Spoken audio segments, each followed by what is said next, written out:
Puji Tuhan, selamat pagi Bapak Ibu Saudara yang dikasih oleh Tuhan. Pagi hari ini kita menyembah Tuhan. Pagi hari ini juga kita memiliki kerinduan yang sama yang ada di tempat ini maupun yang ada di rumah. Kita mau sama-sama menyembah Tuhan, memuliakan nama Tuhan, meninggikan nama Tuhan. Mari Bapak Ibu, kita mau bersyukur. Menyembah dalam kudus dan hidup. Oh, haleluya.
Kita percaya pagi hari ini bahwa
Mari masuk gerbang bersyukur.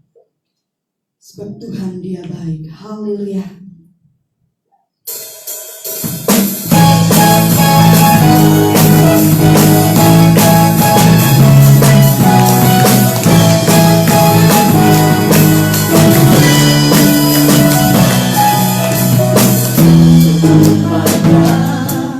Dengan hati bersyukur, halamannya dengan pujian,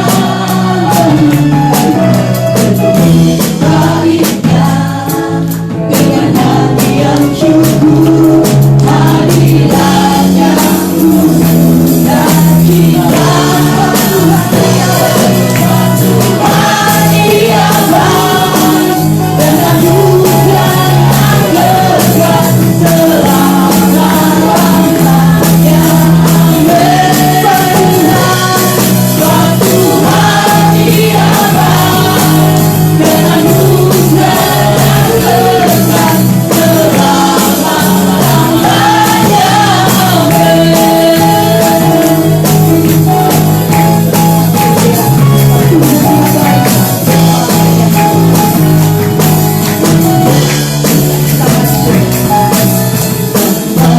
Berbangga dengan hati bersyukur, halamannya dengan pujian, baiknya dengan hati yang syukur, hadiratnya dan kita. Sebab Tuhan Dia baik, dan anugerahnya kekal selama-lamanya. Amin. Sebab Tuhan Dia baik, dan anugerahnya kekal selama-lamanya. Amin.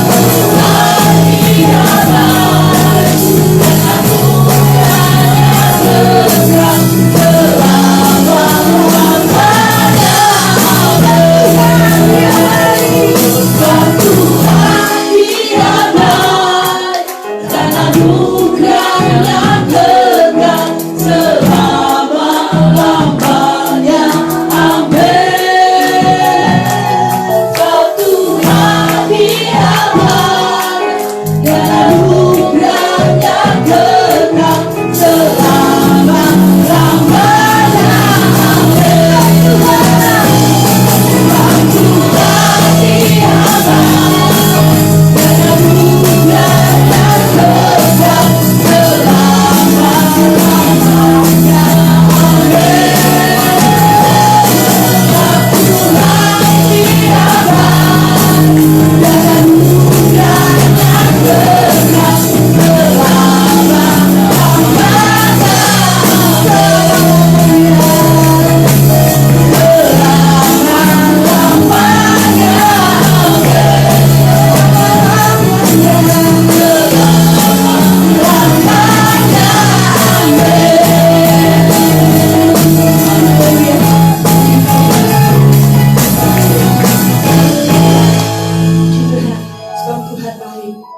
Dari dulu sampai sekarang Tuhan Yesus tetap baik.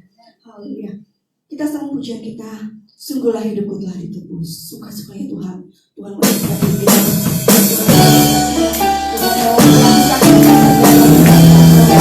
Haleluya.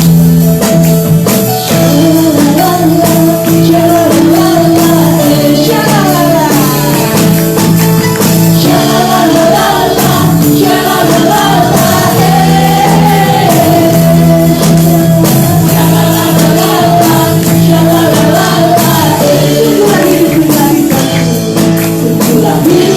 ditebus.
Tuhan memilihkan.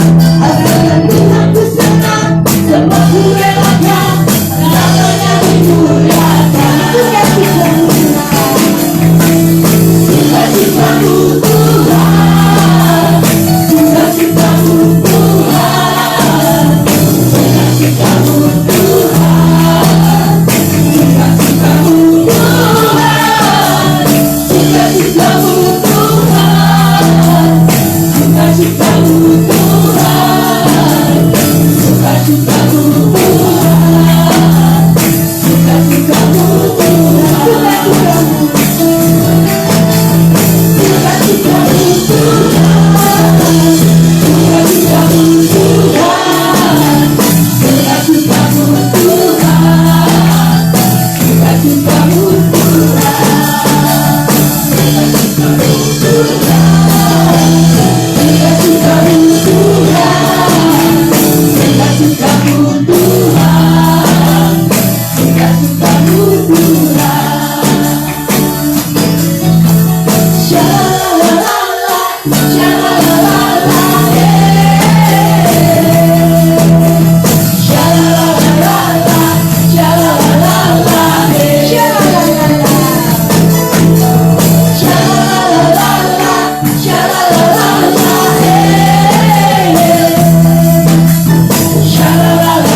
Suami Bapak Ibu Saudara. Haleluya. Tuhan, kita akan dengarkan firman Tuhan. Kaulah jawaban dalam hidup kita. Di setiap doa kita, Tuhan berikan janji Tuhan ya dan amin. Haleluya. Tuhan, kami percaya akan kuasa-Mu yang sempurna dalam hidup kami, Tuhan. Haleluya Yesus. Haleluya Yesus. Terima kasih Tuhan. Terima kasih.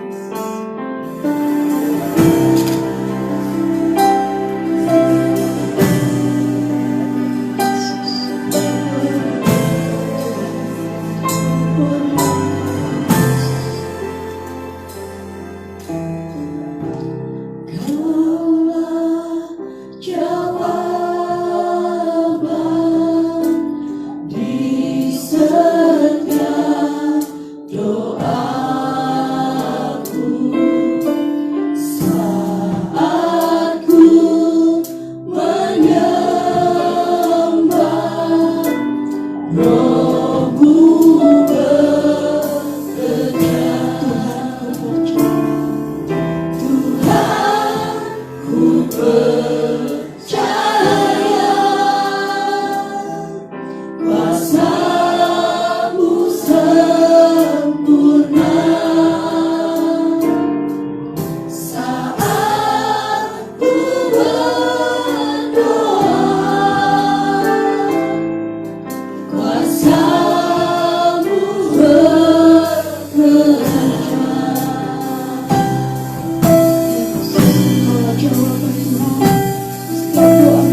Urapi dengan kuasa Roh Kudus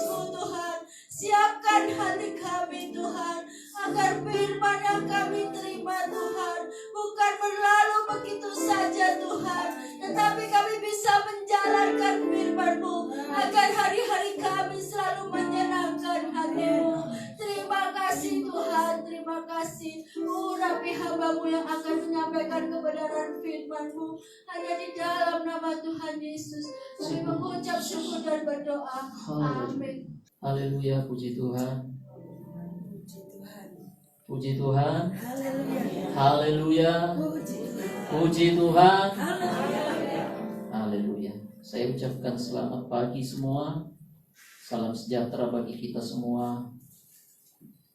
Baik Bapak Ibu yang ada di tempat ini maupun Bapak Ibu, saudara yang ada di rumah, saya menyapa saudara salam dalam kasih Tuhan Yesus Kristus. Saya percaya di mana kita ada, Tuhan itu ada. Di saat kita membuka hati bagi Tuhan, maka di sana Dia hadir dan Dia siap untuk melawat dan memberkati kita. Mari buka hati kita dalam beberapa waktu ini untuk kita menikmati berkat Tuhan. Saya ajak kita membuka Alkitab kita di dalam Injil Lukas pasal yang ke-24. Injil Lukas pasal yang ke-24. Mari kita membaca bersama mulai dari ayat 13 sampai ayat 16. Injil Lukas 24 ayat 13 sampai ayat 16. Kalau Bapak Ibu sudah temukan, mari kita bersama-sama membaca firman Tuhan ini. Saya hitung sampai 3, kita mulai. 1, 2, 3. Pada hari itu juga 2 orang dari murid-murid Yesus pergi ke sebuah kampung bernama Emmaus yang terletak kira-kira 7 mil jauhnya dari Yerusalem, dan mereka bercakap-cakap tentang segala sesuatu yang telah terjadi. Ketika mereka sedang bercakap-cakap dan bertukar pikiran, datanglah Yesus sendiri mendekati mereka, lalu berjalan bersama-sama dengan mereka. Tetapi ada sesuatu yang menghalangi mata mereka, sehingga mereka tidak dapat mengenal Dia. Amin. Silakan duduk Bapak Ibu. Tema firman Allah pagi hari ini, berjalan bersama Tuhan. Bapak Ibu yang dikasihi oleh Tuhan, kita sudah banyak membaca firman Tuhan seputar peristiwa kebangkitan Tuhan. Dan setelah kebangkitan Tuhan, apa yang terjadi, apa yang Yesus lakukan, apa juga yang murid-muridnya lakukan. Injil Lukas pasal 24 ini yang kita sudah baca ayat yang ke-13 dan seterusnya adalah salah satu bagian peristiwa yang terjadi dan yang dialami oleh pengikut Tuhan atau pengikut Kristus setelah Yesus bangkit dari antara orang mati. Dan kita pahami bersama bahwa sesuai dengan perikop ini, ada 2 orang yang menuju ke Emmaus. Salah satunya jelas disebut namanya yaitu Kleopas. Dan firman Allah berkata, Kleopas dan temannya ini mereka dari Yerusalem menuju ke Emmaus, yang letaknya kira-kira 7 mil jauhnya dari Yerusalem. Kalau kita ukur berdasarkan kilometer, maka 7 mil ini kurang lebih 11 kilometer jaraknya. Kleopas dan temannya ini dari Yerusalem turun menuju ke Emmaus. Ada penafsir berkata bahwa Emmaus itu adalah desa atau tempat di mana mereka berasal. Sehingga ketika Yesus mati dan Yesus dikuburkan, maka Kleopas ini dan temannya, mereka dari Yerusalem, mereka ke Emmaus. Mereka kembali ke Emmaus. Mereka meninggalkan Yerusalem, di mana di Yerusalem ada teman-teman murid yang lain yang sedang menunggu, yang ada bersama-sama, bahkan mereka berkumpul bersama, mereka bersekutu bersama sejak Yesus mati dan dikuburkan. Tetapi Kleopas dan temannya ini mereka meninggalkan Yerusalem, sama dengan mereka meninggalkan persekutuan bersama teman-temannya, bersekutu bersama di Yerusalem dan mereka tinggal dan mereka turun ke Emmaus. Apa yang menjadi penyebab sehingga mereka menuju ke Emmaus? Saudara, yang pertama kalau kita lihat di sini, alasan mereka berjalan turun ke Emmaus adalah yang pertama mereka adalah pengikut Kristus yang sedang kecewa, yang sedang putus asa. Kenapa? Karena Yesus yang mereka harapkan sudah mati, sudah dikubur. Yang kedua, alasannya adalah pengikut Tuhan ini, Kleopas dan temannya ini, ketika diteliti, saudara yang dikasih oleh Tuhan, ada beberapa penafsir berkata bahwa mereka bukanlah pengikut Kristus yang benar mengenal Yesus.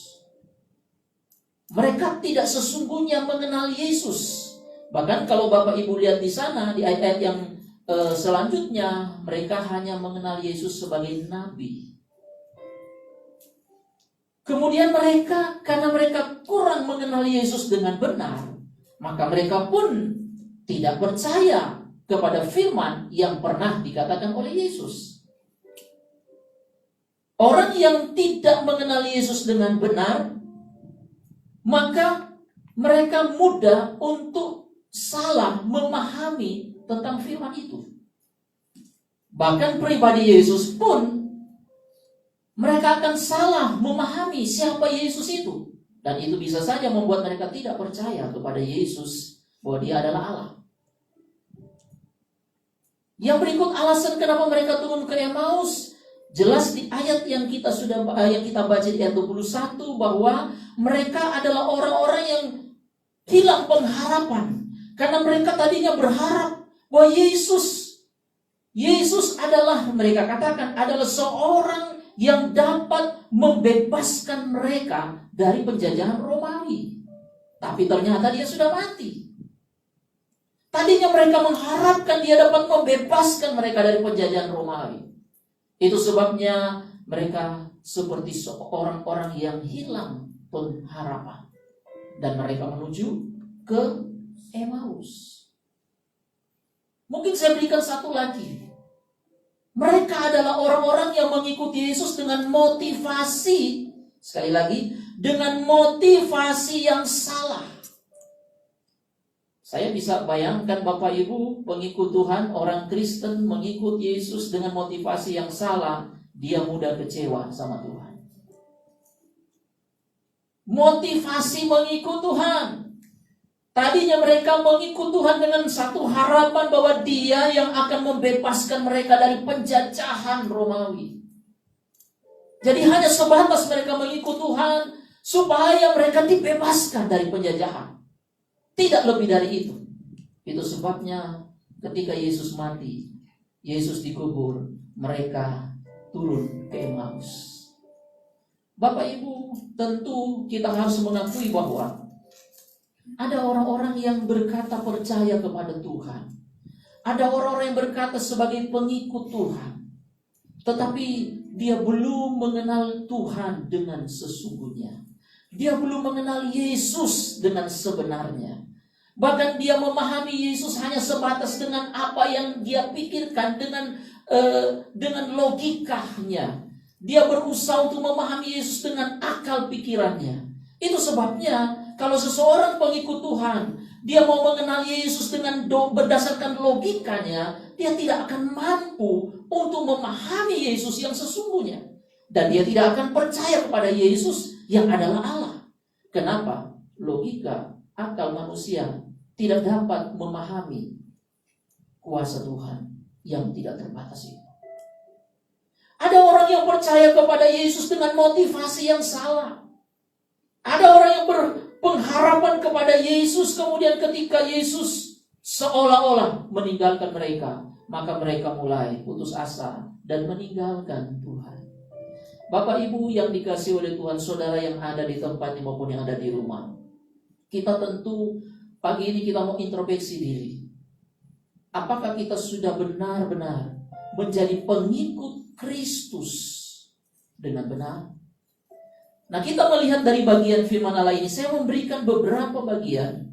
Di ayat yang ke-15 yang kita baca ini adalah ketika mereka sedang bercakap-cakap dan bertukar pikiran, datanglah Yesus sendiri mendekati mereka. Lalu apa Bapak Ibu? Berjalan bersama-sama dengan mereka. Saya melihat di sini Bapak Ibu, ini inisiatifnya Yesus. Dan saya melihat di sini bahwa inilah Yesus yang sesungguhnya. Bahwa dia adalah Allah. Dia adalah Tuhan. Dia yang maha tahu. Dia yang maha hadir. Dia yang maha kuasa. Itu sebabnya ketika Kleopas dan temannya ini sedang menuju ke Emmaus, sedang kecewa, sedang putus asa. Maka ayat 16, ayat 15 berkata, maka Yesus sendiri datang mendekati mereka yang sedang berjalan menuju ke Emmaus. Dan Yesus berjalan bersama-sama dengan mereka. Ini luar biasa Yesus. Mengapa kita harus berjalan bersama Yesus? Tentu saudara kita punya alasan. Karena Yesus adalah Tuhan. Amin. Karena Yesus adalah Allah. Dia Tuhan di atas segala Tuhan. Tuhan kecil. Dia Allah di atas segala Allah. Allah di dunia. Sama ketika firman Allah yang saya kirim beberapa hari yang lalu. Yitro mertua Musa. Ketika Yitro datang bertemu dengan Musa. Dan Yitro menyaksikan pertolongan Tuhan. Yang Tuhan sudah nyatakan kepada orang Israel dan Musa ketika mereka keluar dari Mesir. Bahkan dalam perjalanan mereka di padang gurun, Yitro jelaskan pertolongan Tuhan begitu luar biasa.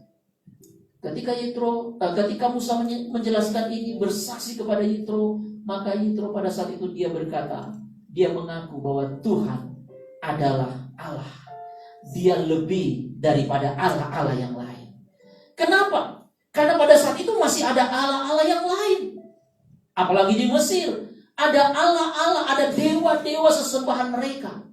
Tetapi ketika Yitro mendengar apa yang disaksikan oleh Musa, perbuatan Allah yang luar biasa itu, maka Yitro mengaku bahwa Allah adalah benar-benar Allah daripada Allah-Allah yang lain yang ada di dalam dunia pada saat itu. Ini Yesus, dia adalah Tuhan, dia adalah Allah. Itulah alasan mengapa kita harus berjalan bersama dengan dia. Amin. Yesus bukanlah manusia biasa. Bapak Ibu bisa bayangkan, kalau kita berjalan bersama, seorang pemimpin bangsa kita, Bapak Presiden misalnya, kita berjalan bersama Bapak Presiden.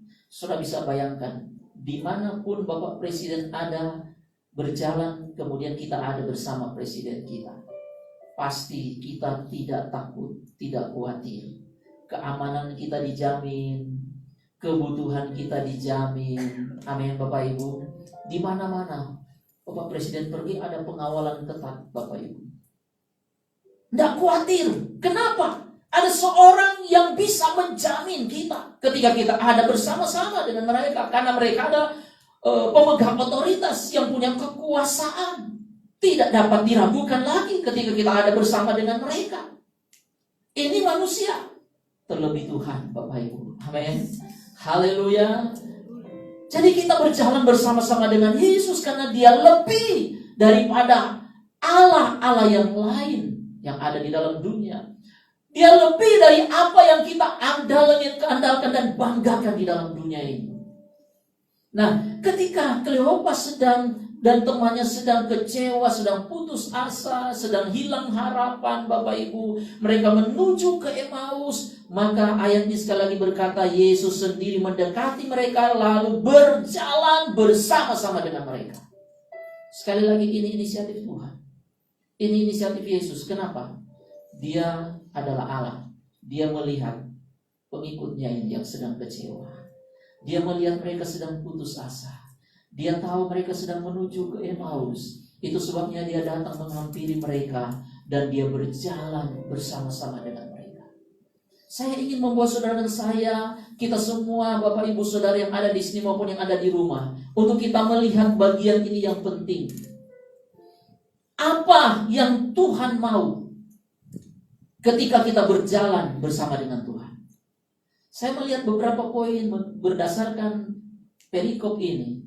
Yang pertama, yang Tuhan mau ketika kita berjalan bersama dengan Tuhan adalah ayat yang ke-16 dan 17. Tetapi ada sesuatu yang menghalangi mata mereka, sehingga mereka tidak dapat mengenal Dia. Yesus berkata kepada mereka, apakah yang kamu percakapkan sementara kamu berjalan? Maka berhentilah mereka dan dengan muka muram. Yang pertama saya katakan, yang Yesus mau ketika mereka berjalan bersama Yesus, ketika Yesus ada dan bersama dengan mereka, mereka bersama dengan Yesus adalah yang pertama, mereka melibatkan Tuhan. Dalam perjalanan mereka ke Emmaus, yang Yesus mau adalah mereka melibatkan Yesus. Sekalipun ini masih sedang ada dalam perjalanan, tetapi dalam perjalanan ini mereka sedang melibatkan Yesus. Amin Bapak Ibu. Artinya kenapa saya katakan mereka melibatkan Yesus? Kalau mereka tidak melibatkan Yesus, mereka tidak peduli dengan Yesus ketika Yesus datang mengambil mereka. Tetapi ayat ini jelas, mereka melibatkan Yesus dalam perjalanan mereka, sepanjang perjalanan mereka menuju ke Emmaus, mereka melibatkan Yesus. Itu yang pertama. Bapak Ibu, banyak orang yang kecewa, banyak orang yang putus asa, dia tidak mengalami jalan keluar, dia tidak alami pertolongan. Kenapa? Dia punya Tuhan, tapi sayang, dia tidak mau melibatkan Tuhan dalam hidupnya. Dia tidak mau melibatkan Tuhan dalam persoalannya. Ini Kleopas dan temannya, sekalipun dalam perjalanan mereka melibatkan Yesus. Amin. Yang kedua, ayat yang ke-17 dan 18 itu dikatakan di sini bahwa mereka bercakap-cakap dengan Yesus. Mereka bercakap-cakap dengan Yesus, Bapak Ibu. Ayat 16 dan ayat yang ke-17 dan seterusnya. Artinya, yang Yesus mau, saudara, ketika berjalan bersama dengan Dia adalah kita harus bercakap-cakap dengan Tuhan, berbicara dengan Tuhan, berinteraksi dengan Tuhan. Jangan diam. Saudara, kalau saudara datang sama Tuhan, jangan diam. Seringkali kalau saya suruh kita berdoa, kita berdoa. Kita menyembah, kita menyembah. Kalau saya sedang menyembah Tuhan, kemudian saya diam, bagaimana? Saudara harus punya interaksi dengan Tuhan. Amin. Bercakap-cakap dengan Tuhan. Ada orang berkata, saya bercakap-cakap dengan Tuhan. Bagaimana caranya? Di hati. Oke saja di hati. Tapi Yesus mau lebih dari itu. Amin. Yesus mau ada sesuatu, ada satu ungkapan yang keluar dari mulut kita untuk kita berinteraksi, kita berkomunikasi dengan Tuhan. Kita bercakap-cakap dengan Dia. Ini yang terjadi kepada Kleopas dan temannya ketika mereka berjalan bersama dengan Tuhan. Yang ketiga, ayat 19 sampai 21, katanya kepada mereka, apakah itu? Jawab mereka, apa yang terjadi dengan Yesus orang Nazaret?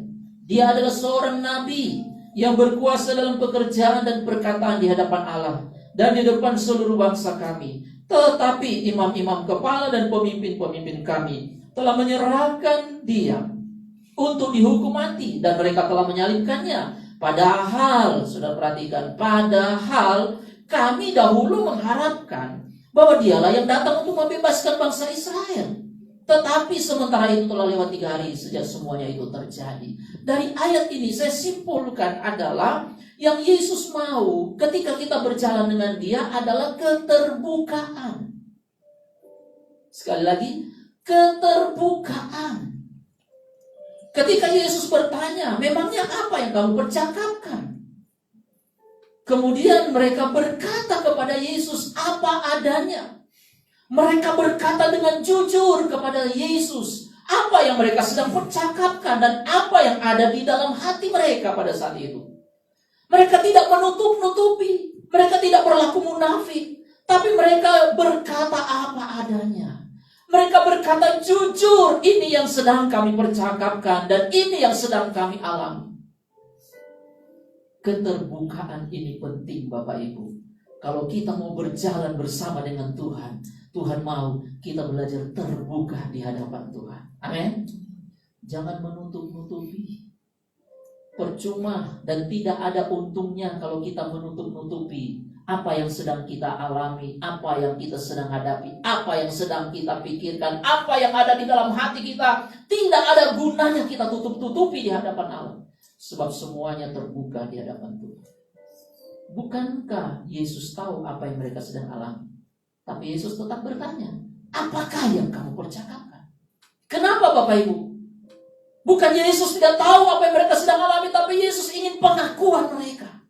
Yesus ingin kejujuran mereka dengan apa yang mereka sedang hadapi. Dan bersyukur Kleopas dan temannya terbuka. Mereka berbicara, berkata apa adanya. Ketika Yesus bersama dengan perempuan Samaria di Yohanes pasal 4, Yesus bertanya kepada perempuan ini, tentang mana suamimu? Si perempuan Samaria ini berkata, aku tidak punya suami. Dan Yesus berkata, memang kamu tidak punya suami. Yesus tahu juga apa yang saat itu sedang dihadapi oleh perempuan Samaria. Tapi Yesus berusaha untuk bertanya kepada dia. Untuk apa? Bukan Yesus tidak tahu. Tapi Yesus ingin juga keterbukaan dari perempuan Samaria ini. Bapak Ibu sekali lagi, ketika kita berjalan bersama dengan Tuhan, yang Tuhan mau adalah apa Bapak Ibu yang ketiga? Keterbukaan. Yang keempat, ayat 27. Ayat 27 itu Bapak Ibu, saya katakan di sini adalah yang Tuhan mau ketika kita berjalan bersama dengan Tuhan adalah Dia mau kita belajar atau mau mendengar suaranya atau mendengar firman-Nya. Dia mau kita mendengar firman-Nya. Ayat 27. Lalu Ia menjelaskan kepada mereka apa yang tertulis tentang Dia dalam seluruh kitab suci, mulai dari kitab Musa dan segala kitab nabi-nabi. Bapak Ibu bisa bayangkan kalau Yesus menjelaskan seluruh kitab suci. Kalau saudara mau duduk mendengar beberapa jam, itu sudah luar biasa. Tetapi kebanyakan orang mendengar, khusus mendengar firman, 1 jam itu sudah dianggap terlalu lama untuk mendengar firman. Kalau mendengar yang lain itu masih kurang mungkin. Tetapi Bapak Ibu, yang pasti kita lihat di sini ketika kita berjalan bersama dengan Tuhan, Dia mau kita mendengar firman. Ketika Yesus mengatakan atau dikatakan di ayat yang ke-27, ketika Yesus menjelaskan kepada mereka apa yang tertulis tentang Dia dalam seluruh kitab suci, dari kitab-kitab Musa dan kitab para nabi. Ini menunjukkan bahwa Kleopas dan temannya ini, Bapak Ibu, kita tidak temukan bahwa ketika Yesus menjelaskan firman ini, mereka langsung potong di tengah jalan dan berkata, cukup Tuhan, kami lagi kecewa, kami lagi putus asa. Tidak. Tapi mereka mendengar. Amin Bapak Ibu. Mereka mendengar apa yang Yesus sampaikan, yaitu firman Tuhan. Dalam Yesaya 50 ayat 4 dikatakan di situ bagaimana kita harus mendengar, seperti Tuhan memberikan kita telinga seperti seorang murid yang mau mendengar suara Tuhan. Saudara, kalau menjadi seorang murid otomatis engkau harus duduk di kelas berjam-jam untuk mendengar. Itu yang Tuhan mau ketika kita berjalan bersama dengan Dia. Amin. Mendengar firman, mendengar suaranya. Yang kelima, ayat 28 berkata, mereka mendekati kampung yang mereka tuju, lalu Ia berbuat seolah-olah hendak meneruskan perjalanannya. Poin ini saya katakan di sini adalah Ini berbicara tentang bagaimana murid-murid ini tidak melewatkan momen, tidak melewatkan kesempatan. Ini seperti kairos buat mereka. Satu kesempatan yang tidak akan terulang lagi. Itu sebabnya saudara perhatikan di ayat yang ke-28. Ketika mendekati kampung yang mereka tuju, lalu ia berbuat seolah-olah hendak meneruskan perjalanannya. Artinya, Yesus tidak serius untuk terus melewati mereka. Yesus dikatakan berbuat seolah-olah hendak meneruskan perjalanannya. Kenapa Yesus berbuat seolah-olah? Sekali lagi, dia ingin melihat sejauh mana Kleopas dan temannya ini untuk menggunakan momen ketika bersama dengan Yesus. Kairos ini jangan sampai terlewatkan. Mengapa? Karena mereka sedang bersama dengan Yesus. Yesus ingin tahu sekali lagi, apakah mereka benar-benar mempergunakan kesempatan ini. Ketika mereka bersama dengan Yesus itu mereka tidak membiarkan Yesus pergi, tapi mereka membiarkan Yesus untuk masuk, tidak melewatkan kairos ini. Efesus pasal 5 ayat 16 berkata, pergunakanlah waktu yang ada, karena hari-hari ini adalah. Pergunakan waktu. Kairos. Kairos adalah waktu atau kesempatan yang tidak akan pernah terulang lagi. Berbeda dengan kronos. Waktu yang tidak akan terulang itu sedang dihadapi oleh Kleopas dan temannya, Bapak Ibu. Kenapa? Karena Yesus berbuat seolah-olah hendak meneruskan perjalanannya, dan itu tidak akan mungkin terulang lagi kesempatan itu. Itu sebabnya yang berikut di ayat yang ke-29, tetapi mereka sangat mendesaknya. Katanya, tinggallah bersama-sama dengan kami, sebab hari telah menjelang malam dan matahari hampir terbenam. Lalu masuklah ia untuk tinggal bersama-sama dengan mereka. Haleluya. Poin ini adalah yang inilah Yesus mau. Ketika mereka bersama-sama dengan Yesus, Yesus mau mereka bukan hanya berjalan bersama, tapi Yesus mau mereka membuka hati mereka, mengizinkan Yesus masuk. Mari. Itu sebabnya ayat yang ke-29 berkata mereka mendesaknya, dan mereka berkata, tinggallah bersama dengan kami. Saudara, nanti kita akan melihat mengapa akhirnya mereka benar-benar mempergunakan kairos ini. Kenapa mereka tidak membiarkan waktu itu terbuang? Kenapa mereka mengizinkan Yesus, mengundang Yesus masuk dan tinggal bersama dengan mereka? Mari masuk. Saudara, mereka undang Yesus masuk untuk tinggal bersama dengan mereka. Saudara, kalau masih ingat lagu Pantekosta lama, lagu pendek tapi itu ketika kita nyanyikan luar biasa. Mari masuk, masuk hatiku, ya Yesus, datang sekarang, datang tinggal dalam hatiku, ya Yesus. Orang yang mengundang Yesus masuk di dalam hatinya adalah orang yang benar-benar telah merasakan betapa dia sangat membutuhkan Yesus, dan Yesus adalah segala-galanya dalam hidupnya. Yang terakhir, apa yang Tuhan mau ketika berjalan bersama dengan dia? Ayat 30. Waktu ia duduk makan dengan mereka, ia mengambil roti, mengucap berkat, lalu memecah-mecahkannya dan memberikannya kepada mereka. Poin ketujuh ini adalah Yesus mau mereka mengikuti kehendaknya. Kenapa? Karena ini Yesus hanya masuk di rumah Kleopas. Seolah-olah kalau kita lihat di sini Yesus hanya sebagai tamu di situ.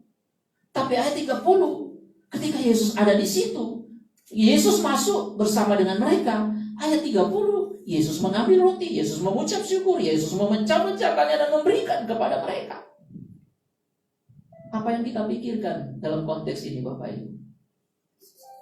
Saya yakin ini yang Yesus mau, agar mereka mengikuti apa yang menjadi kehendak Tuhan. Haleluya Bapak Ibu. Dan Kleopas tidak berkomentar, saudara, ketika Yesus melayani mereka. Yesus memberi makan kepada mereka, memecah-mecahkan roti. Kleopas hanya mengikuti apa yang Yesus lakukan. Inilah yang Tuhan mau dalam hidup kita sebagai pengikut Tuhan. Ketika kita berjalan bersama dengan Tuhan, jangan kita atur Tuhan. Ketika Tuhan masuk, kita izinkan masuk dalam hidup kita. Izinkan dan biarlah kehendak Tuhan yang jadi. Ikutilah apa yang menjadi kehendak Tuhan dalam hidup kita. Amin. Kalau itu yang terjadi, ketika kita mengikuti kehendak Tuhan dalam hidup kita, maka saudara melihat apa yang akan terjadi. Saya berikan beberapa poin berdasarkan konteks ayat ini. Apa yang terjadi atau bagaimana reaksi murid atau Kleopas dan temannya ini ketika mereka berjalan dengan Yesus dan mereka ada di dalam aturan main ini. Yang pertama, di ayat yang ke-31 32 berkata demikian, kata mereka seorang kepada yang lain, bukankah hati kita berkobar-kobar ketika ia berbicara dengan kita di tengah jalan dan ketika ia menerangkan kitab suci kepada kita? Poin yang pertama saudara perhatikan, ketika mereka belum mengundang Yesus masuk di rumahnya, masih di tengah jalan, di dalam perjalanan mereka menuju ke Emmaus, maka mereka berkata, bukankah hati kita berkobar-kobar ketika ia berbicara kepada kita? Saya percaya inilah yang sedang terjadi reaksi mereka, Kleopas dan temannya ini, bahwa hatinya sudah dijamah oleh Tuhan ketika mereka bercakap-cakap dengan Yesus di tengah jalan. Saudara, ketika kita berjalan dengan Tuhan, saya percaya di sana Tuhan sedang menjamah setiap hati kita. Itu yang Kleopas berkata, bukankah hati kita berkobar-kobar ketika kami ada di tengah jalan bersama dengan ini, ketika dia menyampaikan firman, menceritakan firman. Saudara, alangkah bahagianya kita kalau ketika kita mendengar firman, kita sudah merasakan kuasa Tuhan bekerja di hati kita. Hati kita tersentuh, hati kita dijamah oleh kuasa Tuhan. Dan itulah awal di mana Allah sedang memulihkan Kleopas dan temannya. Yang kedua, ayat 31 berkata, ketika itu terbukalah mata mereka dan mereka pun mengenal Yesus. Saudara perhatikan, masih di tengah jalan hati mereka sudah dijamah oleh kuasa Tuhan. Yang kedua, ketika mereka berjalan bersama dengan Tuhan, maka yang kedua mereka sadar selubung yang menutupi mata mereka, sehingga mereka tadinya yang tadinya tidak mereka, dan mereka pun mengenal Yesus. Tadinya mereka anggap Yesus itu orang biasa yang berjalan bersama dengan mereka. Tapi ketika mereka berjalan bersama dengan Tuhan, mengikuti apa maunya Tuhan ketika berjalan bersama Dia, maka saat itu selubung itu dibukakan dan mereka mengenal Yesus. Dan pengenalan mereka kepada Yesus bagian ini adalah pengenalan yang sesungguhnya. Haleluya Bapak Ibu. Mereka mengenal Yesus.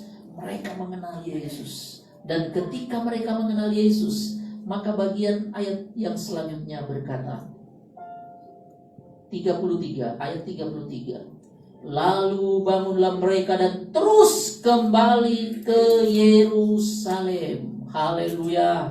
Poin ini adalah, ini reaksi, ini respon orang-orang yang sudah mengalami kuasa Tuhan, yang hatinya sudah dijamah oleh kuasa Tuhan dan mengenal Yesus dengan benar, maka mereka akan kembali. Itu artinya mereka berbalik. Tadinya mereka kecewa, tadinya mereka putus asa, tadinya mereka sedang menuju ke Emmaus, tapi ketika mereka sadar dan mengenal Yesus, mereka kembali ke Yerusalem.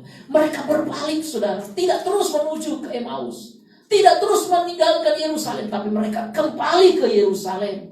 Mereka bertobat, berbalik.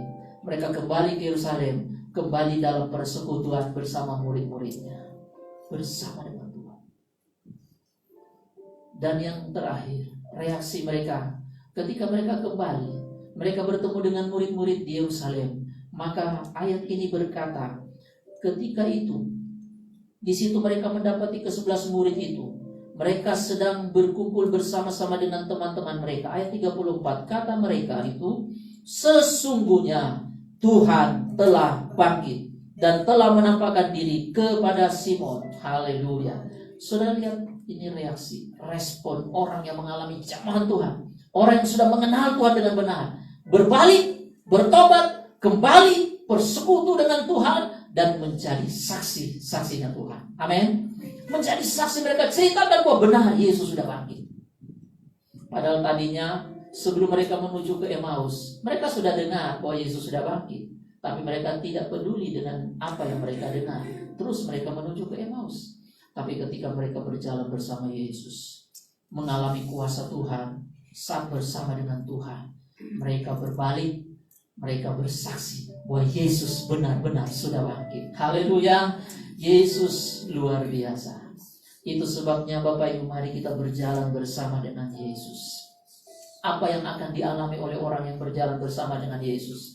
Saya percaya orang yang berjalan bersama Tuhan Yesus akan terjadi pemulihan dalam hidupnya. Orang yang berjalan bersama dengan Tuhan, mereka akan mengalami providensia Allah. Mereka akan alami pemeliharaan Allah. Orang yang berjalan bersama dengan Yesus, mereka akan mengalami perbuatan-perbuatan Tuhan yang ajaib. Orang yang berjalan bersama dengan Yesus dan telah mengalami hidup yang dipulihkan bersama dengan Tuhan, mereka akan mengalami mujizat-mujizat Tuhan. Orang yang berjalan bersama dengan Yesus, ketika mereka menghadapi jalan buntu, mereka akan menemukan jalan keluar.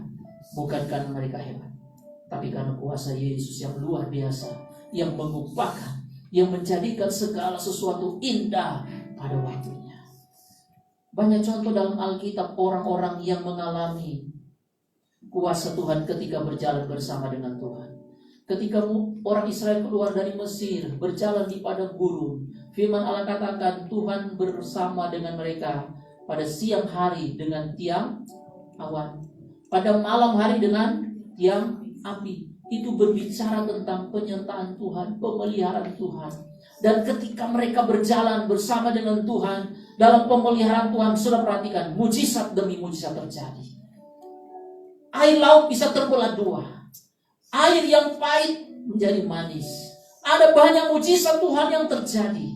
Ketika Daud berjalan bersama dengan Tuhan, ketika Saul sudah tidak lagi bersama dengan Tuhan, dia takut, dia cemas, dia khawatir. Tapi ketika Daud dia berjalan bersama dengan Tuhan, berbeda dengan Saul, maka Daud dapat mengalahkan Goliat karena dia bersama dengan Tuhan. Ketika saudara dan saya bersama dengan Tuhan, pasti ada mujizat Tuhan terjadi. Dalam perkawinan di Kana, ketika kehabisan air anggur, ketika Yesus ada di sana, maka mujizat terjadi. Air anggur, air menjadi air anggur. Ada mujizat Tuhan. Tuhan sanggup mengadakan kalau kita ada bersama dengan Tuhan. Amin. Jangan khawatir dengan keadaan kita. Jangan pernah cemas, jangan pernah putus asa. Kalaupun engkau menghadapi badai persoalan yang berat, selalu lihat ketika angin ribut diredahkan oleh Yesus. Pada waktu murid-murid berjalan bersama Yesus di perahu menyeberang, Yesus ada bersama dengan mereka di perahu itu. Tapi saat itu angin sakal datang. Kemudian ketika angin sakal hampir menenggelamkan perahu mereka. Karena mereka awalnya tidak mempedulikan Yesus. Sekalipun Yesus bersama mereka, mereka biarkan Yesus tidur di buritan. Tapi saudara, ketika angin itu datang menggoncangkan kapal mereka, mereka baru ingat, oh, di perahu ini ada Yesus. Mereka bangunkan Yesus. Ketika Yesus bangun, Yesus menghardik ombak itu, angin itu, dan laut itu menjadi tenang. Ketika kita bersama dengan Yesus, ada mujizat. Amin. Badai sekalipun datang, boleh. Kalau kita bersama dengan Yesus, badai pasti berlalu. Amin. Sakeus yang jahat di Lukas pasal 19, Sakeus yang dikatakan dia seorang berdosa, tapi ketika dia bersama dengan Yesus, apa yang terjadi? Perubahan terjadi dalam hidup Sakeus. Dari orang yang dikenal jahat, karena dia seorang penagih utang, tapi dia dipulihkan oleh Tuhan. Kenapa? Karena ada Yesus di situ. Saya percaya kalau kita berjalan bersama dengan Yesus, ada mujizat Tuhan akan terjadi. Murid-murid ketika mereka menangkap ikan sepanjang malam tidak mendapatkan apa-apa. Tapi ketika Yesus ada bersama mereka, Yesus hanya suruh tebarkan jalan. Pada waktu mereka menebarkan jalan, dari yang tidak ada menjadi ada. Kalau kita bersama Yesus, sekali lagi dia pasti menjamin hidup kita. Jangan ragu, jangan khawatir. Yesus pasti menolong kita. Tuhan berkati Bapak Ibu. Mari saudara yang ada di sini, saudara yang ada di rumah, kita pandang Yesus. Engkau sedang menghadapi penderitaan, engkau sedang sakit mungkin, engkau sedang menghadapi badai, engkau sedang menghadapi pergumulan mungkin, engkau sedang putus asa ataupun engkau kecewa hari-hari ini. Engkau melihat keadaan-keadaan yang terjadi hari-hari ini, membuat engkau khawatir, cemas, membuat engkau mulai takut. Tapi percaya kalau engkau bersama dengan Yesus, kuasa Tuhan itu akan bekerja untuk memulihkan keadaan kita. Pandang Yesus dengan iman. Haleluya. Mari kita datang kepada Tuhan. Biarlah hati kita terangkat di hadapan Tuhan. Percaya kuasa Tuhan akan memulihkan kita pagi hari ini. Haleluya. Engkau tidak sendiri. Jangan biarkan Yesus lewat. Jangan biarkan Yesus tertidur seperti murid-murid membiarkan dia tidur di gurita. Tapi biar engkau libatkan Yesus dalam segala sesuatu yang kau sedang hadapi hari ini. Biar kuasanya bekerja dalam hidup kita. Haleluya, haleluya, haleluya. Kita nyanyikan pujian ini. Sekalipun ku berjalan, berjalan dalam lembah kekelaman, hidup tak menentu, hanya Engkau kepastian bagiku. Haleluya, kepastian bagiku. Mari katakan, Tuhan, Engkau bersama dengan kami. Tuhan yang bersama kami, berjalan bersama kami.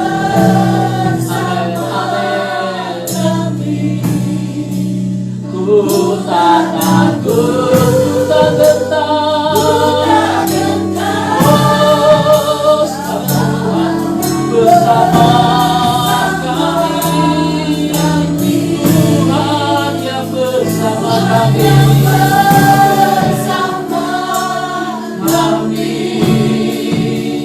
Berjalan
ada bersama kita di sini.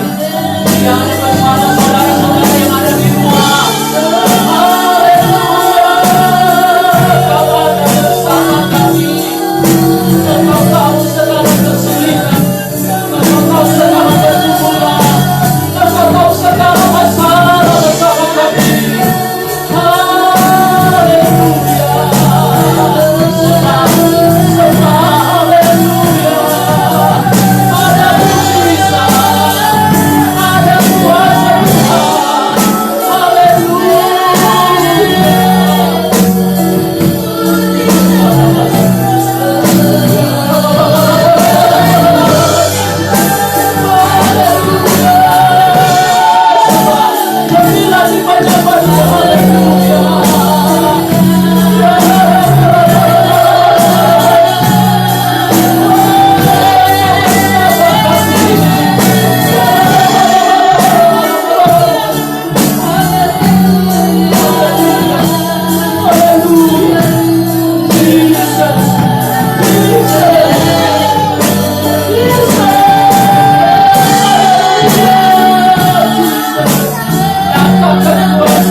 Engkau ada di sini, Engkau ada di rumah-rumah umatmu. Engkau juga ada di setiap hati-hati kami. Engkau yang berdiam, Engkau yang berkuasa atas hidup kami. Kami bersyukur punya Allah seperti Engkau. Kami mau terus berjalan bersama dengan Tuhan. Kami mau terus lipatkan Tuhan dalam hidup kami. Kami mau terus membangun hubungan dengan Tuhan. Kami percaya Tuhan, Engkau Allah pengasih kami. Apapun keadaan kami hari ini, kami percaya kalau Engkau ada bersama kami dan kami bersama dengan Tuhan. Tidak ada yang mustahil bagi Engkau. Mujizat Tuhan pasti terjadi. Yang sakit disembuhkan, yang lemah dikuatkan, yang menghadapi jalan buntu diberi jalan keluar di dalam nama Yesus. Mujizat Tuhan itu tetap ada. Kau kerjakan buat kami semua. Terima kasih Tuhan Yesus buat firman-Mu. Kami bersyukur. Engkau sungguh baik. Engkau tahu keadaan kami saat ini. Engkau tahu hati kami saat ini yang ada, maupun yang ada di rumah. Engkau yang hadir, Engkau berjalan bersama kami. Kami pun mau terus berjalan bersama dengan Tuhan. Kami percaya mujizat Tuhan Engkau terus nyatakan buat kami. Berkati kami semua Tuhan. Ini berdoa Tuhan buat bangsa kami menghadapi pandemi COVID-19. Kami berdoa Tuhan tolong bangsa kami. Tuhan tolong kota kami. Pulihkanlah bangsa ini dari ancaman virus corona. Bapak kami berdoa buat para medis yang bekerja. Mereka mau Tuhan bertarung nyawa untuk berusaha untuk membantu saudara-saudara yang mengalami sakit ini Tuhan. Kuasa-Mu ada bekerja atas mereka dalam nama Yesus. Perlindungan Tuhan ada atas mereka. Kesehatan Kau berikan bagi mereka. Bahkan bagi mereka yang sedang mengalami sakit ini Tuhan, Kau jamah mereka di dalam nama Yesus. Nyatakan kuasa-Mu. Kalau yang lain boleh alami kesembuhan, kami percaya Engkau pun akan menyembuhkan mereka oleh kuasa-Mu di dalam nama Yesus. Mohon Tuhan Kau bekerja buat kota kami Bondowoso. Lindungi kota ini Tuhan. Engkau pulihkan kota kami. Kami rindu kota kami ini dibentengi oleh kuasa-Mu, sehingga kami benar-benar melihat perbuatan Tuhan terjadi bagi kota ini. Bahkan kami umat-umat Tuhan juga dilindungi oleh Tuhan. Kemanapun kami ada, apapun aktivitas kami percaya Tuhan ada bersama kami. Kami yakin Tuhan tolong kami. Terpujilah nama Tuhan. Kami bersyukur Engkau sudah memberkati kami. Kami percaya setiap persembahan-persembahan yang kami bawa kepadamu, hak milik Tuhan yang kami kembalikan. Bapa kami berdoa di dalam nama Yesus. Biarlah janji Tuhan digenapi. Mereka yang sudah berkorban untuk pekerjaan Tuhan, Engkau berkati, bukakan jalan. Pintu berkat Tuhan itu terbuka buat mereka. Apapun yang mereka usahakan, umat Tuhan usahakan, kerjakan, diberkati di dalam nama Yesus. Hidup rumah tangga umat Tuhan diberkati di dalam nama Yesus. Anak-anak yang sedang menambang ilmu diberkati dengan hikmat dari Tuhan. Sekalipun mereka harus menjalani studi online, tapi Engkau berkati, mampukan mereka, jadikan mereka berhasil di dalam nama Yesus. Terima kasih. Kami pulang sebentar, kemanapun kami pergi, bahkan yang ada di rumah dan semua aktivitas kami hari ini dan sepanjang minggu ini, kami serahkan kepadamu. Biar kami semua dalam penyertaan dan berkat Tuhan. Kami bersyukur, kami akhiri ibadah ini. Mari saudara angkat tanganmu yang ada di tempat ini maupun yang ada di rumah.